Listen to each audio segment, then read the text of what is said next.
하나님 말씀 한 구절 보도록 하겠습니다. 민수기 32장 23절 말씀인데요. 제가 읽어드리도록 합니다.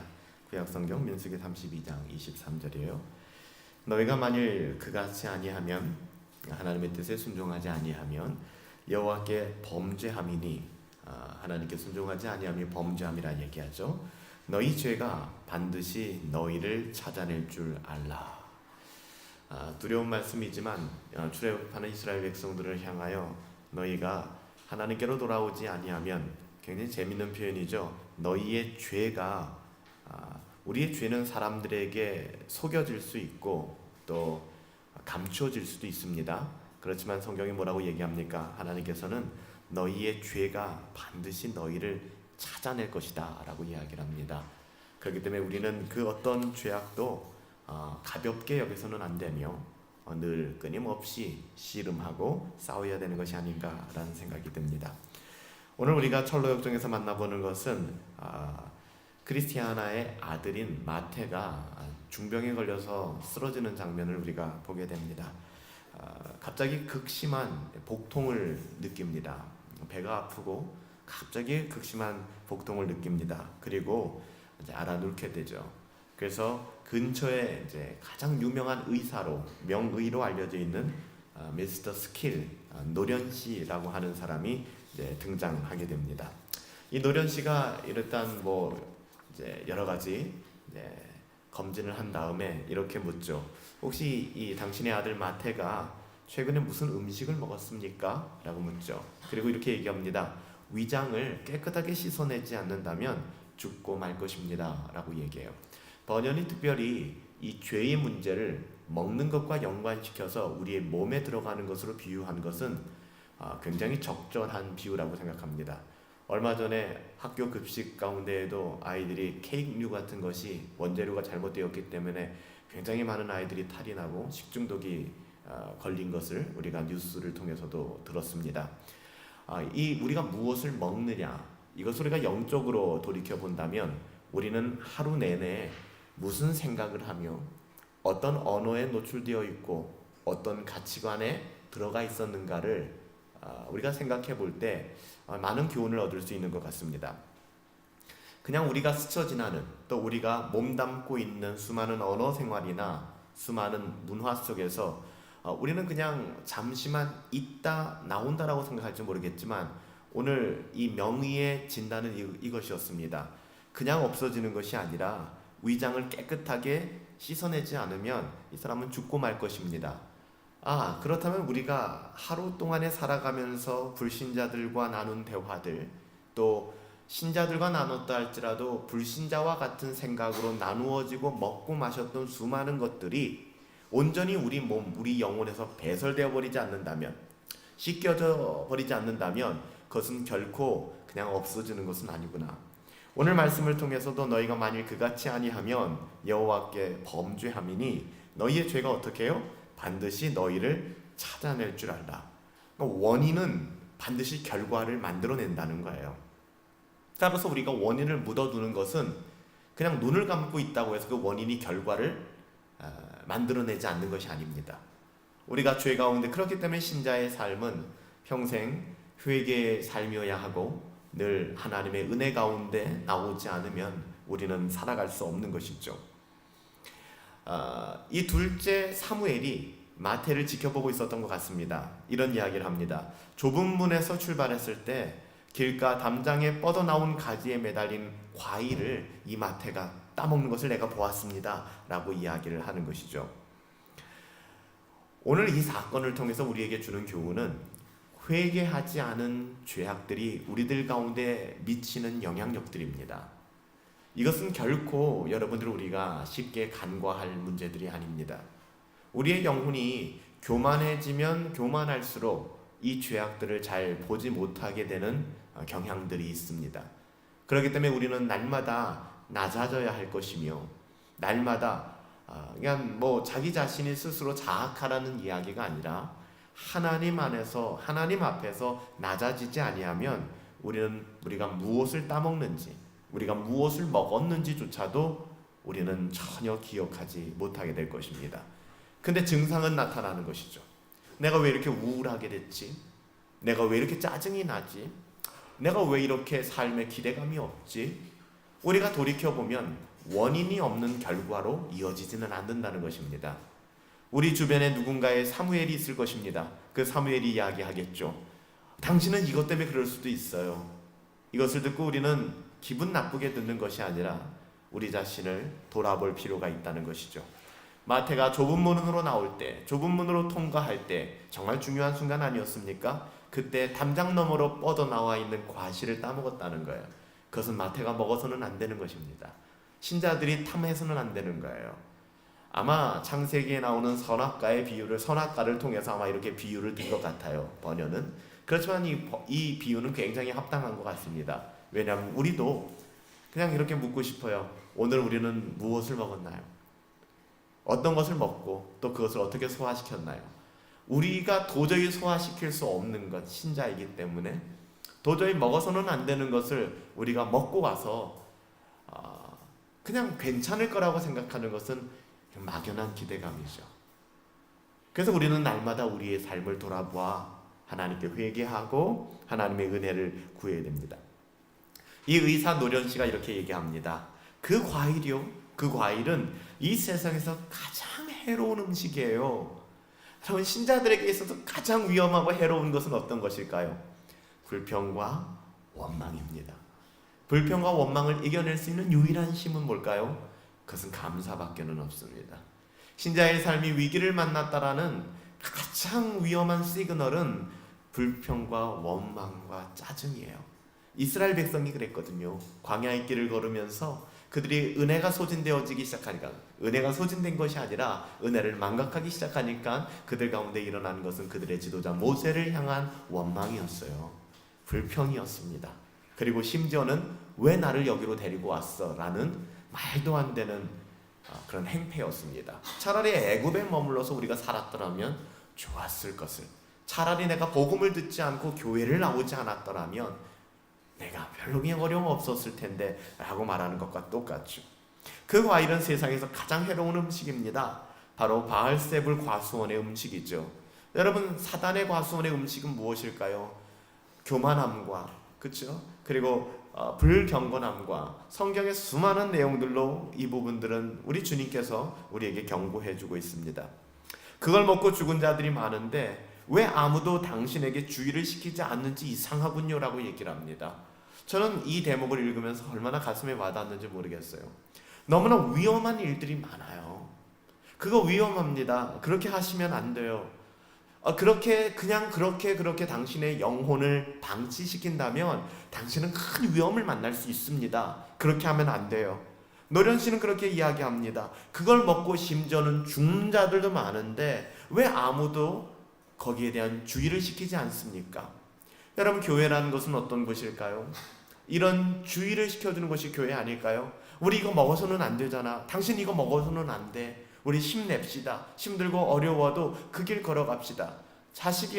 부모가 악할지라도 자식에게 좋은 것 준다 하지 않았습니까? 하나님께서 우리에게 좋은 것 주시지 않겠습니까? 우리 믿음과 신뢰를 가지고 걸어가십시다. 경건 잃어버려서는 안 됩니다. 타협해서는 안 됩니다. 그래요, 우리는 그 길 걸어가야 됩니다. 여러분, 여기서부터 이탈하기 시작하면 우리는 우리의 눈에 보기 좋은 대로 보암직도 하고 먹음직도 한 것이 얼마나 많은지, 지혜롭게 할 만큼 탐스러운 것이 얼마나 많은지, 우리는 우리의 두 눈을 미혹당하고 현혹당해서 세상의 가치, 바알세불의 가치에 그대로 함몰당하고 마는 거예요. 늪과 같아요. 절망의 늪과 같아요. 허우적대기 시작하는 것이죠. 노련 씨가 이것을 잘 체크하고 나서, 그리고 나서 이제는 이제 사무엘의 이야기를 듣고 확신이 든 거죠. 그래서 이제 치료를 하기 시작합니다. 1차 치료를 염소와 피와 암송아지의 재 그리고 우슬초의 즙을 약간 섞어서 설사약을 써보았습니다.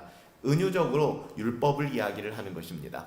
율법을 가지고는 여러분, 우리의 죄의 문제와 우리의 연약한 문제를 해결할 수가 없는 거예요. 송아지의 피나 염소의 피로, 양의 피로 우리는 우리의 죄를 씻음받은 것이 아닙니다.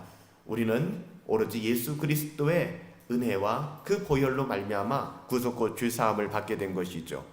아무 소용이 없었습니다. 그러니까 여러분들, 이 죄의 문제를 율법으로 씻으려고 그러면 어디로 가냐 하면은요, 그냥 비참함으로 갑니다. 오호라 나는 곤고한 사람이로다, 로마서 7장 그 바닥까지 내려가게 되는 거예요.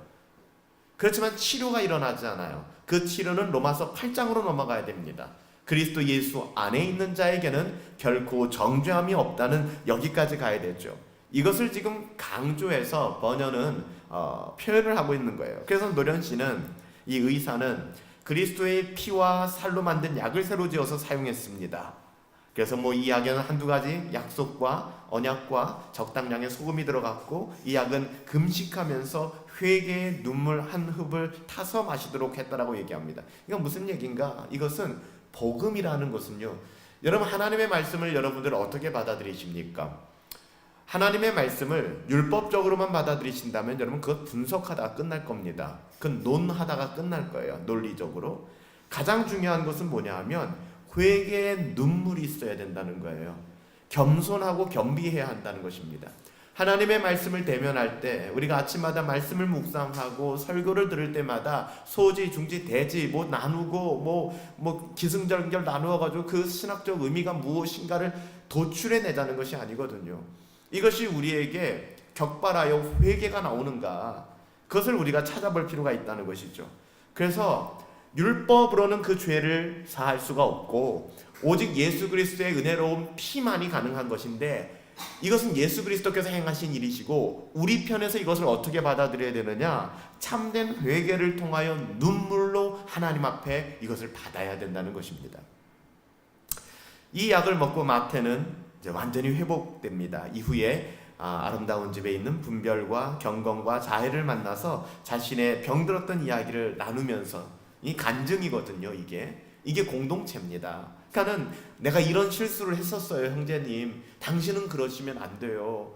우리 그렇게 하지 맙시다. 내가 이렇게 해서 잘못하면 넘어질 뻔했답니다. 근데요, 이렇게 내가 회복되었어요. 여러분, 그래서 제가 아침에도 아침 말씀 묵상을 하시는 분들에게 권면드리는 것은요, 말씀을 묵상하고 그 말씀을 나누는 데까지 가야 되는 것이 합당한 거예요. 만약에 여기서 우리가 내가 누군가에게 평가받기 위해서 우리가 아침에 말씀을 묵상하는 것은 아니지 않습니까? 그렇잖아요? 그런 게 아니에요. 그래서 하나님의 말씀이, 목사로서 저는 이 말씀을 묵상하고 여러분들에게 그 은혜를 흘려보내는 것이고, 여러분 또한 하나님의 말씀을 각기 상고하시고 묵상하신 이후에 그 말씀이 여러분들을 통해서 물된 동산에서 물이 흘러가듯이 메마른 땅에 물이 흘러가야 된다는 거예요. 여러분, 이것이 신앙생활입니다. 신앙생활은 내가 득도하고 내가 깨닫고 산속에 들어가서 나 혼자 뭔가 돌을 터득하는 것이 아닙니다. 신앙생활은 물된 동산같이 하나님이 우리에게 은혜를 주신 그 저수의 댐을 열어서, 그러니까 나만 물된 동산으로 머무는 것이 아니라 메말라 있고 갈라져 있는 땅을 향하여 나의 물꼬를 터서 물을 흘려보내는 거예요. 여러분, 이것이 신앙의 원칙입니다. 그냥 나만 충만한 것이 아니에요. 은혜를 받고 충만한 분들이 계십니까? 그렇지 못한 분들을 향하여 위로하고 권면하고 나누고 섬겨야 되는 거예요. 그래서 의도적으로 번연은 이 마태가 치료되자마자 그냥 하나님께만 감사하고 끝나는 것이 아니라 분별과 경건과 자애를 만나서 서로 교제하기 시작하는 거예요. 이게 순모임입니다. 이게 성도의 교제예요. 이것이 교회입니다. 너무나도 감사했겠죠. 자기 아들이 거의 죽을 뻔했는데 회복되어서 은혜에 보답하려는 크리스티아나에게 의사 노련씨는 뭐라고 얘기하냐면, 의사를 양성하는 대학 학장님께 보답하라, 그렇게 이야기를 합니다. 다시 말하면 의사는 우리 물된 동산과 같은 우리들은 그냥 통로요, 하나님의 은혜를 흘려보내는 사람들이지 그 궁극적으로는 하나님이 계시다는 이야기를 하는 거예요. 그래서 우리가 가끔은 하나님의 영광을 가로채지 말아야 합니다. 그래서 우리가 그 은혜를 흘려보낼 때도 내가 뭔가 굉장히 된 것처럼 여긴다면 그것은 어리석은 일입니다. 나의 나된 것은 주의 은혜 때문이에요. 이것이 그냥 종교적인 형식에 의해서 나오시는 분들은 자기 의로움에 빠져 있거든요. 그래서 그 말 또한 그냥 멋있는 말처럼 내뱉어요. 근데 나의 나된 것은 주의 은혜라고 정말로 가슴속 깊은 곳에서 거룩한 감정으로 고백하시는 분들은 그들의 삶을 통하여 겸손과 겸비함이 고스란히 드러나게 되어 있습니다. 그래서 이 올바른 약, 이 그 치료제죠. 이 치료제를 좀 더 많이 만들어 줄 수 없겠느냐, 이 노련 씨에게 부탁을 하고 또 그 요구대로 약을 또 받게 됩니다. 근데 이렇게 당부하죠. 이 약을 올바르게 사용하기만 한다면 영원히 살 수도 있습니다. 그러나 이 약을 처방대로 먹어야지 달리 복용했다가는 아무 효용도 없습니다. 이게 놀라운 말이거든요. 여러분들, 복음을 하나의 메커니즘처럼 딱 묶어가지고서 여러분 그렇게 제한하지 않게 되길 바랍니다. 제가 누누이 말씀드리는 것처럼 하나님의 말씀이 로고스를 떠나서 레마로 여러분들에게 적용되셔야 해요. 그래서 이 말씀을 듣고 지식적 깨달음과 득도로 나가는 것이 아니라 이 말씀이 내 영혼을 움직이는 양약이 되어져야 된단 말입니다. 그래서 뭐라고 얘기해요? 똑같은 설교를 듣고 똑같은 성경을 읽고 교회에 똑같은 치리를 받았지만 어떤 사람들은 아무 효험을 보지를 못하는 거예요. 왜 그랬을까요? 처방대로 먹지 못했기 때문에 그렇죠. 이것 또한 자기의 구미대로. 여러분, 이제 우리가 병원에 가면 의사가 약을 처방해주고 이제 약사가 이제 약을 조제해서 주지 않습니까? 그럼 약사가 설명을 해주잖아요. 이건 무슨 약이고 무슨 약이고 무슨 약입니다. 그래서 이렇게 드시고요. 이거는 꼭 이렇게 식전 식후에 드시고요. 설명을 해주잖아요. 우리는 그 매뉴얼에 지켜서 약을 먹지 않습니까? 가장 나쁜 건 뭐예요? 좀 증상이 안 좋았을 때 먹고 증상이 조금 내 나름대로 호전되는 것 같으니까 안 먹다가 그 병을 키우는 경우들을 우리가 굉장히 많이 보지 않습니까? 그렇잖아요. 그래서 우리가 하나님의 말씀을 대면함에도 어떻게 대면해야 되는가를 이것을 통하여 알 수가 있죠. 여러분들, 오늘 이 사건은 특별히 참된 회개가 신자의 삶에는 필요하다라는 것을 강조하고 있는 것입니다. 여러분, 우리의 영혼이 부흥되어지고 우리의 영혼이 참으로 회복되기 위해서 전제되어야 하는 것은 회개입니다. 회개가 뭐라고 생각하십니까? 참된 회개. 18세기 영국의 존 쿨룬이라는 분이 참된 회개라는 책을 쓰셨는데요. 그분은 여기서 율법적인 회개와 복음적인 참된 회개를 구분하면서 책을 써나갑니다. 참된 회개의 기초와 본질은 뭘까? 그리고 참된 회개가 왜 필요할까? 그리고 참된 회개의 열매는 무엇일까? 라는 굉장히 좀 목회적인 차원에서의 글을 쓰고 있는데요. 율법적인 회개 있잖아요. 우리가 회개를 한다고 하지만 율법적인 회개, 이걸 우리가 거짓 회개라고도 얘기를 하거든요.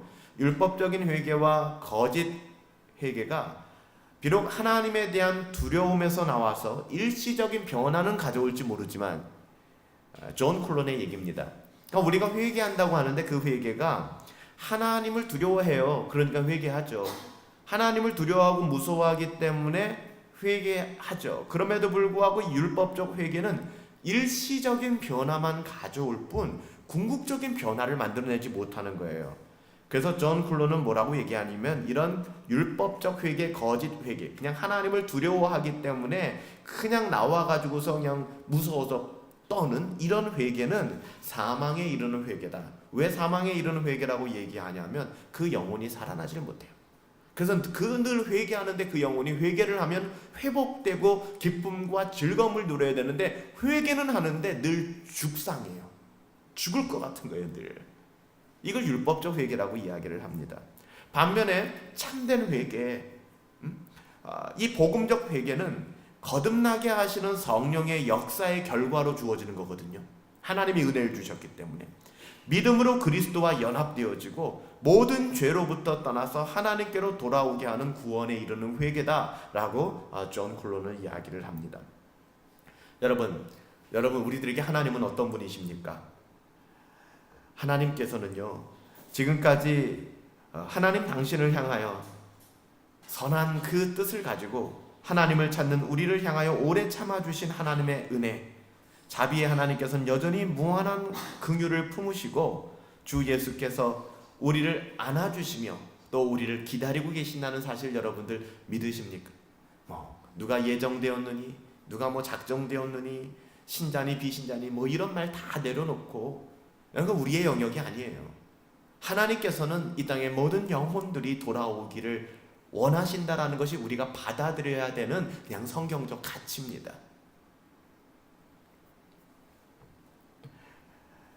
하나님께서는 생명을 얻기 위하여 자신에게로 오는 것을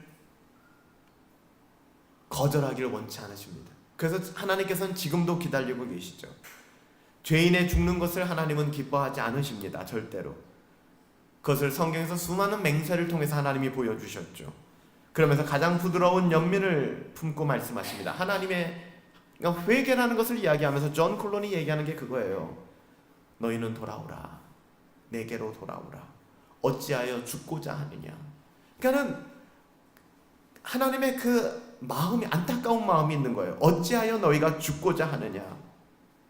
어서 나에게 돌아오라. 어서 나에게 돌아오라. 존 콜론은 구체적으로 그렇다면 우리가 하나님께로 돌아올 수 있는 참된 회개라는 것이 뭔가, 오늘 이 마태가 그 과정을 겪은 것이거든요. 그것을 이야기하면서 뭐라고 얘기하냐면 첫 번째 낮아짐이라고 얘기합니다. 여러분, 참된 회개는 낮아짐입니다. 진실한 회개의 실천은 주 앞에서 내 영혼이 겸비해지는 거예요. 회개한다고 하지만 여전히 자기 자신으로 충만해 있고 자기 자존심으로 충만해져 있고 자기의 어떠함으로 충만해져 있다 그러면 그 회개가 아닙니다. 회개는 낮아집니다. 그래서 주님 앞에서 그 영혼의 깊은 겸비함을 경험하게 됩니다. 죄인들이 하나님으로부터 멀어지는 것을 뭐라고 얘기하는지 아십니까? 그것을 교만이다 라고 얘기를 합니다. 교만이라는 높은 길로 다닐 때 우리는 하나님으로부터 멀어지는 것입니다. 또한 그들이 그분께, 하나님께로 다시 돌아오는 것은 겸손이라는 길을 다닐 때 돌아오게 되는 거예요. 겸손의 길을 포기할 때 우리는 하나님으로부터 멀어지게 되어 있습니다. 참된 회개의 실천적 요소 존 콜론은 낮아지는 것이다. 두 번째는 죄를 슬퍼하는 것이다. 진실한 회개의 실천은 죄에 대한 경건한 슬픔을 포함합니다. 여러분, 여기서 우리가 주의해야 될 게 뭔지 아세요? 우리가 실수하기 쉬운 건데요, 자책감이 아닙니다. 즉 복음적인 회개는, 복음적인 슬픔은 그냥 자기 스스로가 유발한 심판에 대한 슬픔이 아니라 거룩하고 은혜로우시며 자비로우신 하나님께서 이 모든 것을 예수 그리스도께 전가한 그 사건으로 말미암아 슬퍼하는 거예요. 그러니까 우리가 착각하는 것이 우리가 슬퍼한다, 죄 때문에 애통해한다 그러는 것이 나의 죄 때문에 막 힘들어하고 애통해한다면 답이 나오지 않습니다. 이런 분들은 어디에 머물러 있냐면 죄책감과 자괴감 속에 머물러서 결국엔 어디까지 가냐면 나는 구원받지 못한 사람이야, 여기까지 가는, 이건 하나님을 능멸하는 말이거든요. 하나님이 하셨는데 왜 우리가 안 된다고 얘기합니까? 그래서 신자가 참된 회개를 통해서 죄를 슬퍼하게 된다는 것은 그 죄로 말미암아 우리 주 예수 그리스도께서 당하신 고난과 순환을 바라보면서 마음에 근심이 생기는 것이지 우리의 죄로 말미암은 근심들이 아니에요. 이것은 자책감만 나올 뿐이고 결국에는 자괴감으로 자기의 영혼을 파괴시킬 뿐입니다. 세 번째 참된 회개는 뭐냐? 죄를 미워하게 됩니다. 참된 회개의 실천의 요소인데요, 자기 혐오감에 수반되는 모든 죄에 대한 증오심이 생기는 거예요. 그러니까 죄가 싫은 거예요.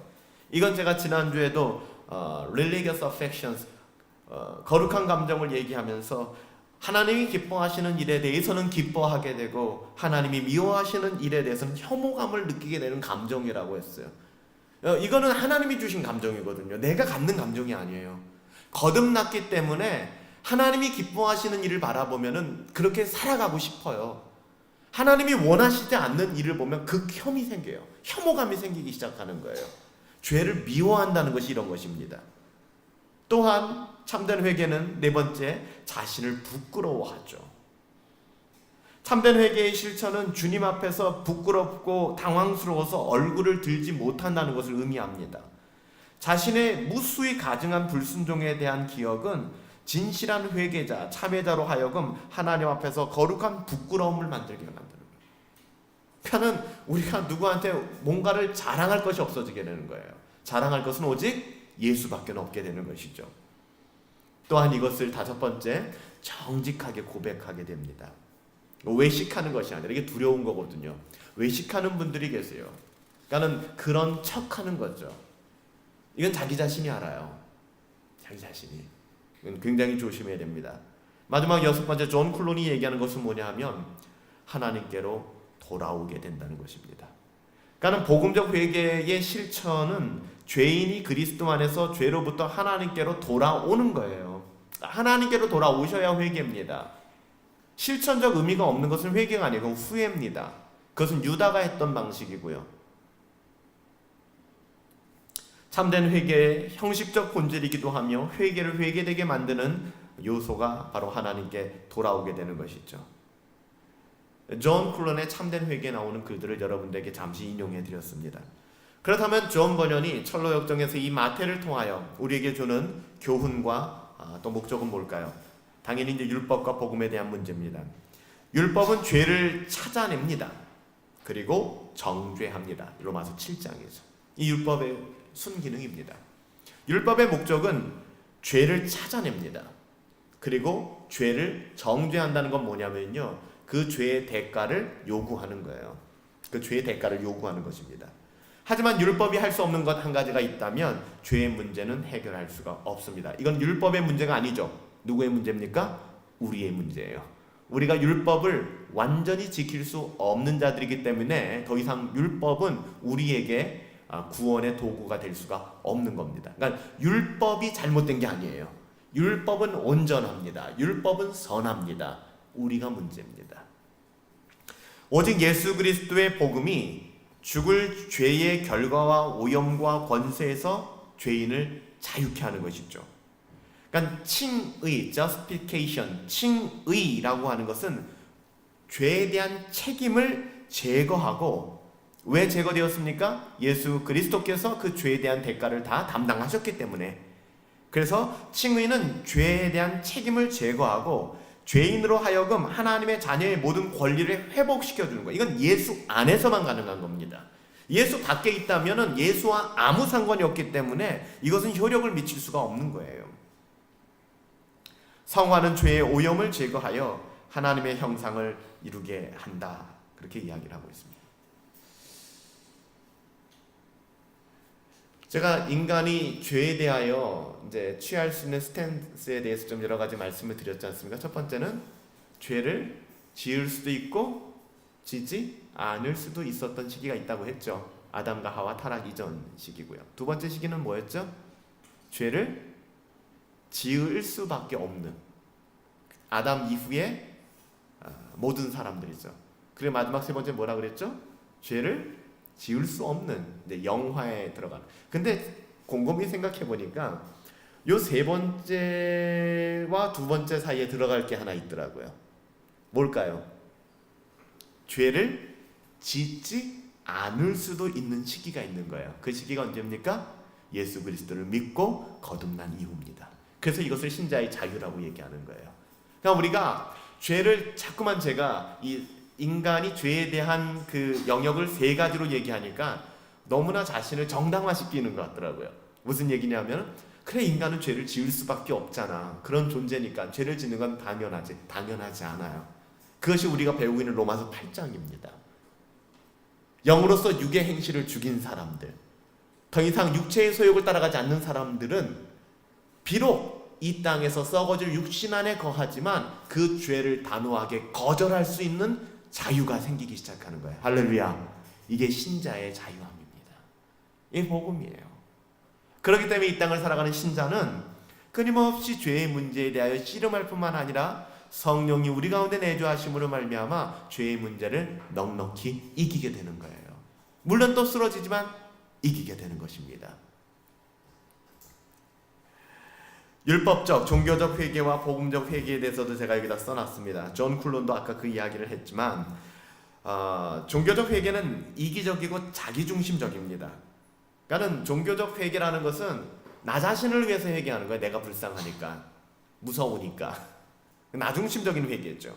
그렇지만 복음적 회개는 하나님 중심적인 회개이고 죄 자체가 하나님의 마음을 상하게 한 것을 슬퍼하는 거예요. 그러니까 내가 죄인이야 이것 때문에 슬퍼하는 것이 아니라 그 죄가 하나님의 가슴에 대못을 박았고 하나님의 형상대로 창조하신 하나님의 기대감을 산산이 부쉈다는 것에 대해서 그게 슬픈 거예요.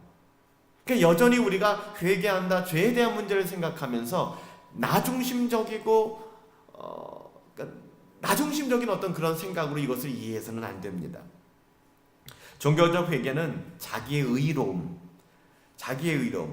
그러니까 자기의 회개로서 얻고자 하는 거죠. 자기의 의로움, 자기 의의 관계에 있지만 복음적 회개는 자신을 회개하고 하나님 앞에 용서를 비는 자비만을 구합니다.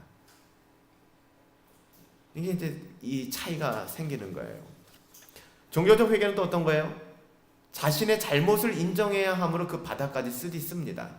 무슨 얘기냐면 자기의 죄에 대한 죄책감만 느끼는 거예요. 그리고 그 죄책감만 쏟아놓는 겁니다. 난 이런 죄인이에요. 난 이런 죄인이에요. 여러분, 우리가 묵상해야 될 것은 죄가 아니라 은혜입니다. 그 죄를 충분히 해결하고도 넘치도록 남는 하나님의 은혜가 여러분들 물된 동산 같은 우리에게 넘쳐졌음을 우리는 믿고 바라보며 나가는 거예요.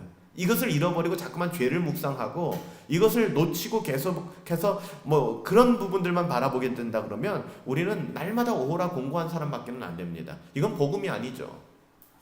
종교적 회개는 자신의 잘못을 인정해야 되기 때문에 그 바닥까지 쓰지만 복음적인 회개는 자신의 의가, 나의 어떠함이 자신의 도덕적인 선함에 있지 아니하고 그리스도 예수 안에 있음을 알고 하나님께서 용서하실 것을 알기 때문에 언제나 그 결과가 행복한 거예요.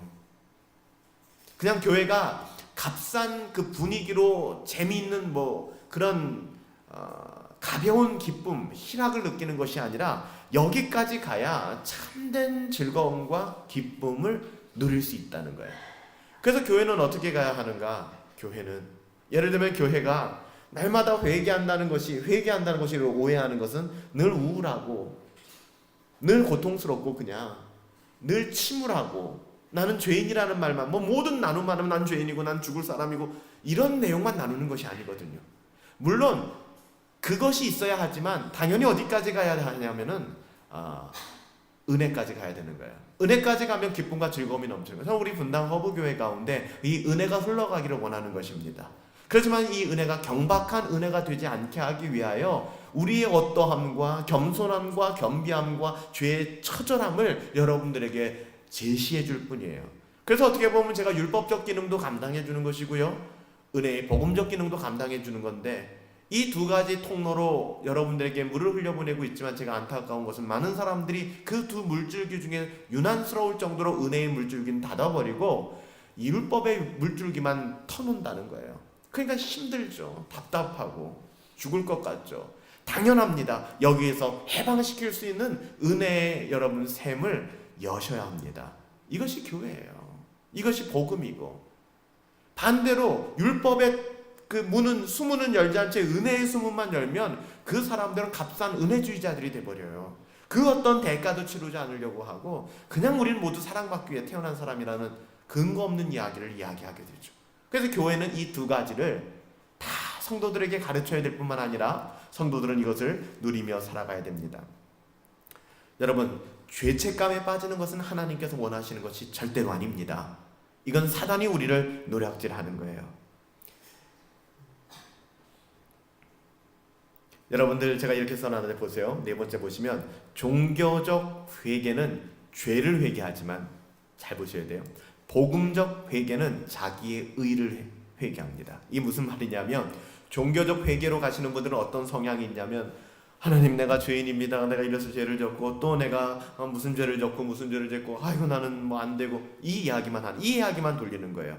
복음적 회개는 뭐냐면은요, 나의 의로움, 즉 나의 그 어떠함으로도 나는 하나님 앞에 바로 설 수 없는 자입니다. 전혀 달라요. 복음적 회개를 하는 사람들은요, 자기 자신이 부인되어지고 하나님의 은혜를 붙듭니다.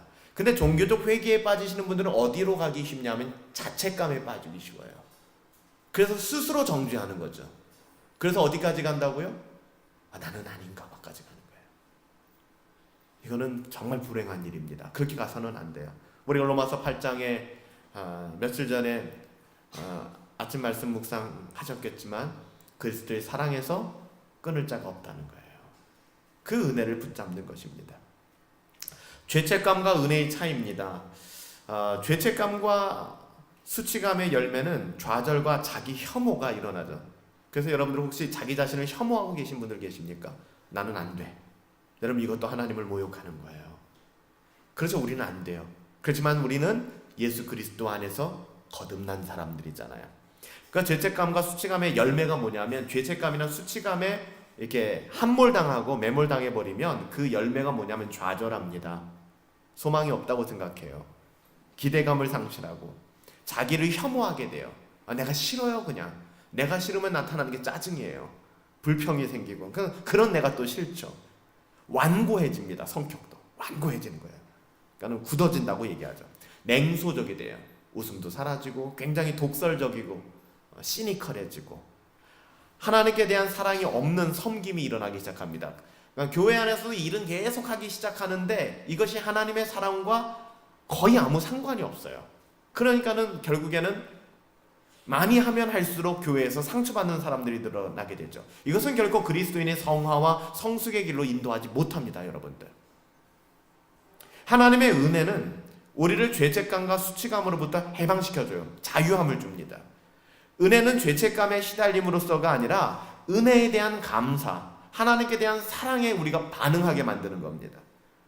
은혜는 우리를 구원과 거룩함으로 인도하고요.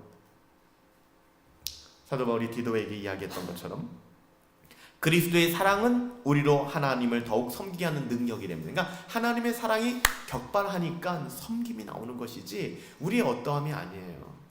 그래서 마르틴 루터는 뭐라고 얘기합니까? 죄인을 십자가로 이끄는 죄책감은 하나님이 주신 것이 아니다. 참된 회개를 한 뒤에 죄책감을 갖는 것은 사탄이 주는 것이다 라고 얘기하는 거예요. 참 놀라운 말 아닙니까? 하나님께서 자녀들의 죄를 바라보시는 시각을 이해하는 것은 하나님께 대한 우리의 사랑을 잃지 않는데 아주 중요한 요소가 됩니다. 그래서 6번에 보면 회복된 마태가 분별과의 이제 모든 걸 정리하고 분별과의 대화를 통해서 많은 영적인 교훈을 얻습니다. 이제 여지껏 봤던 은유들이 비유들이 전부 다 이제 해석되어지는 것이죠. 왜 이 약은 입에 씁니까? 너무나 당연한 해석이 나오겠죠. 하나님의 말씀과 그 효험이 육신적 마음에는 가깝지 못하는 사실을 보여줍니다. 그러니까 듣기 좋지 않아요. 육에 속한 우리들에게는. 그러니까 복음의 은혜를 입으려면 자기의 생각, 주관, 주장을 내려놓아야 합니다. 우리의 창과 검을 내려놓아야 돼. 이게 쉽지가 않아요. 그러니까는 신앙생활은 힘을 주는 게 아니에요. 힘을 빼는 겁니다. 뭐 탁구를 배운다거나 수영을 배운다거나 테니스를 배운다거나 이런 운동을 배울 때 코치들이 뭐라고 얘기합니까? 몸에 힘을 좀 빼세요. 힘을 빼세요. 그렇게 얘기하잖아. 그러니까 초보들은 잔뜩 힘이 들어가잖아요. 힘이 들어가면은 좋은 경기력을 보여줄 수가 없는 것이죠. 여러분들, 우리 자신을 내려놓아야 합니다. 그러니까 자꾸만 거기에 매몰되지 마세요. 나는 이런 사람이야. 나는 성향이 이래. 나는 이런 경험을 가지고 있기 때문에 난 이런 트라우마가 있어. 네, 그거 깨라고 복음이 있는 거예요. 복음은 그걸 깨고도 남는 거예요. 자꾸만 복음 안에 들어가 있다고 하는데 옛사람의 얘기를 하는 거예요. 아니에요. 이제 우리는 새 사람이 되었습니다. 그래서 때로는 우리에게 들려주는 그 약이, 말씀이 우리에게 달지 않을 때가 있다는 거예요. 약이 몸에 좋은데 구토와 설사를 일으키지 않았습니까? 마태에게. 하나님의 말씀이 효용을 나타낼 때 인간의 마음과 생각을 그러니까 설사한다는 건 여러분 좀 지저분한 얘기지만 어때요? 이 몸에 뭔가 잘못된 게 들어가니까 몸이 반응해가지고서 내보내는 거잖아요, 다. 그렇잖아요. 아니면은 뭐 구토를 하거나 내보내는 거 아닙니까? 몸에 맞지 않는 것이 들어왔기 때문에. 그래서 우리가 어떻게 보면은 그 모든 것들을 다 걸러내야 되는 것이죠. 그러니까 우리 몸 안에서 죄는 소화되지 않아요. 그러니까 소화제를 많이 먹는다고 이 죄는 절대 소화되지 않습니다. 위장에 장애를 일으키고 복통을 일으키게 돼 있어요. 그럼 어떻게 해야 돼요? 다 쏟아내야 되는 거예요. 씻어내야 되는 것입니다. 그래서 설사하고 나면 이게 체했을 때 구토하고 나면은 개운하잖아요. 개운해지는 거 아닙니까? 몸은 좀 힘들지만. 그 이외에도 많은 부분들을 이제 분별로 하여금 마태가, 그러니까 여러분 이런 신앙의 경험, 어떤 순간들의 사건들이 있으면 이 사건들을 통해서 영적인 유익을 얻으셔야 해요. 그래서 마태도 그냥 따먹으면 안 되는 거였는데 이렇게 끝나는 것이 아니라 자신의 신앙과 전체를 다 돌아보는 거예요. 그리고 이제 반면교사의 교훈으로 삼게 되는 것이죠. 이제 다시는 이래서는 안 되겠구나. 자기의 문제였지만 남의 문제가 아니라. 아름다운 집을 이제 떠나게 됩니다. 아름다운 집을 떠나기 전에 담대를 보내줄 것을 요청합니다. 지지난 시간에 담대가 이제 다시 돌아가지 않았습니까? 다시 돌아갔는데 이제 다시 담대를 요청을 하게 됩니다. 그래서 해석자의 집으로 돌아간 담대를 다시 셋째 요셉이 사람을 보내어 다시 좀 보내달라고 이야기하고요. 그 청원서를 크리스티아나가 썼는데 어떻게 됐습니까? 담대가 다시 돌아왔어요. 여러분, 하나님께 구하십시오. 성령 하나님은 우리와 함께 계십니다. 오늘도 내일도 함께 계세요. 구하라 그리하면 주실 것이요, 찾으라 그러면 찾을 것이요, 두드리라 그리하면 너에게 열릴 것이라고 하셨잖아요. 마음껏 구하세요. 너희가 구하여도 받지 못한다면 너희의 정욕을 위하여 잘못 쓰기 때문에 주지 않는 것이지만 내가 너희에게 다 줄 것이다 라고 말씀하셨잖아요. 그래서 담대씨가 다시 담대를 보내겠다라는 해석자의 집에 전가를 받게 됩니다. 이제 뭐 갈 일만 남았죠. 이제 담대씨도 곧 도착할 것이고, 마태도 병이 나았고, 이제는 이제 아름다운 집을 떠나서 또 철로 역정을 행해야죠. 아름다운 집을 떠나기 전에 이제 아름다운 집을 한 바퀴 돌아봅니다. 구경을 합니다. 순례자들에게 의뢰의 구경시켜주는 길인데요. 가면서 여러 가지를 묵상할 수 있다고 합니다. 여러 가지 장면으로 보는데 첫 번째 눈에 들어오는 것이 벽장의 사과 하나입니다. 이것은 하와가 먹고, 사과로 이야기하고 있지만 뭐 선악과를 상징하는 것이죠.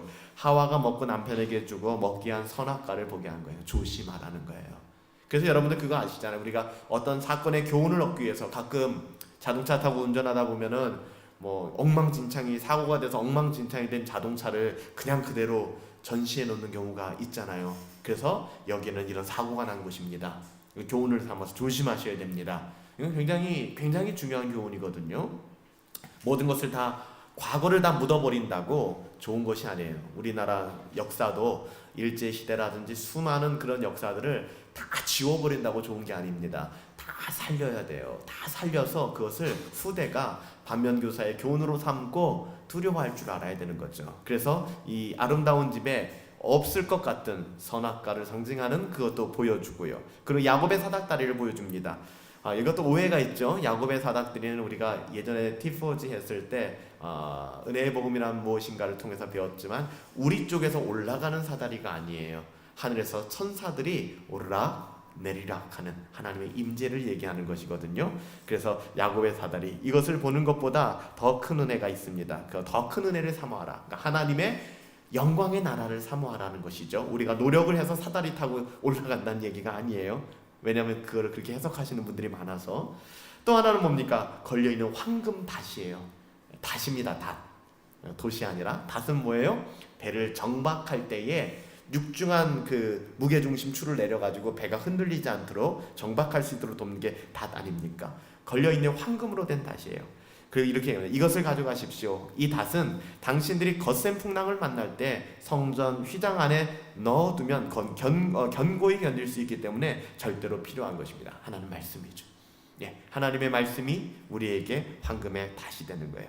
그리고 또 뭘 봅니까? 아브라함이 아들 이삭을 바치려고 했던 산, 잘 보존되어 있는 제단과 나무, 불과 칼을 보게 됐죠. 그리고 아브라함은 자기 주인을 극진히 사랑했고 자신은 철저히 부인했던, 그러니까 이 모든 것을 보면서 제단과 나무와 불과 칼을 보면서 아브라함의 신앙을 돌아보게 되는 거예요. 믿음의 조상이라고 하는. 그 이제 분별의 노래를 부릅니다. 뭐라고 합니까? 분별의 노래 보면은 하와의 사과를 당신들께 보였으니 이를 깨닫고 조심하세요. 삼가하세요. 천사들이 오르락 내리락 하는 야곱의 사다리도 보았죠. 하나님의 영광의 나라를 사모하세요. 그리고 여러분들 황금 닷도 받았죠. 그러나 여기에 만족해서는 안 돼요. 아브라함처럼 가장 사랑하는 것을 제물로 바치기 전까지는, 이건 뭐예요? 당신의 마음을 드리라는 거. 모든 것 닷도 받았고 모든 것 다 받았으니까 난 안전해가 아니에요. 그 영혼이 해야 될 건 뭐예요? 마치 니고데모에게 유종했던 것처럼 내 재산을 다 팔아 가난한 사람에게 나누어 주어라. 아브라함에게 요구했던 것은 100세에 낳았던 그 이삭 아들을 번제물로 바쳐라. 하나님께서 우리에게 요구하는 건 뭐예요? 너의 전심을 요구하는 거예요. 그 전심을 하나님께 드리기 전까지는 여러분들 절대로 만족하지 마세요. 됐다라고 여기지 마세요. 거기까지 가셔야 돼요 라고 얘기합니다. 담대가 이제 해석자의 집에서 옵니다. 그래서 이제 크리스나 일행을 만나게 되죠. 제 주인님께서 두 분께 따로 포도주 한 병과 볶은 곡식 얼마, 그리고 석류 한 쌍을 보내주셨습니다. 이 선물이죠. 얼마나 아름다운 성도의 교제인지 몰라요. 그냥 오지 않아요. 생각해서 그들에게 격려가 되고 이런 것들을 나누기 시작합니다. 교훈과 적용 보십시다. 참된 성도들에게는 참된 신앙과 거짓 신앙을 분별하는 일이 요구됩니다. 이것은 특별히 지난 시간에 살폈던 자비양에 대한 문제 같이 포함해서 이야기를 합니다. 그래서 결혼에 대한 문제도 제가 여러분들에게 지난 시간에 말씀드렸고요. 오늘 우리가 본문은 3번부터 5번인데요. 회개하지 않는 죄는 죄인을 찾아낸다. 우리가 읽은 말씀처럼 참 성도의 삶은 평생 회개하는 삶이다. 이거 잊지 마세요. 평생. 그리고 회개를 자책이라고 생각하지 마세요. 절대 그렇지 않습니다. 기도는 죄를 찾는 현미경이다. 방진일 목사님 그렇게 얘기하셨죠.